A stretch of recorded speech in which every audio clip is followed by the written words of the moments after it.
ಕೊಡಗಿನ ಚೆಟ್ಟಳ್ಳಿ ತೋಟದಲ್ಲಿ ಅಪರೂಪದ ವಿಷಕಾರಿ ಹುಳು ಪತ್ತೆಯಾಗಿದೆ.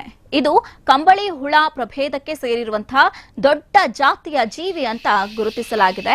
ಪುತ್ತರೀರ ಪಪ್ಪು ತಿಮ್ಮಯ್ಯನವರ ತೋಟದಲ್ಲಿ ಹುಳ ಪ್ರತ್ಯಕ್ಷವಾಗಿದೆ. ಇದು ಅತ್ಯಂತ ವಿಷಕಾರಿ ಮತ್ತು ಅಪಾಯಕಾರಿಯಾಗಿದೆ. ಇದರ ಬಾಯಲ್ಲಿ ಮೊಣಚಾದ ಹಲ್ಲುಗಳಿದ್ದು ಎದುರಾಳಿಗೆ ದಾಳಿ ಮಾಡುವಾಗ ಹರಿಶಿನ ಬಣ್ಣದ ದ್ರವ ಸೂಸುತ್ತದೆ. ಹೀಗಾಗಿ ತೋಟದಲ್ಲಿ ಕೆಲಸ ನಿರ್ವಹಿಸುವಾಗ ಜನರು ಎಚ್ಚರಿಕೆಯನ್ನು ವಹಿಸಬೇಕಾಗುತ್ತೆ.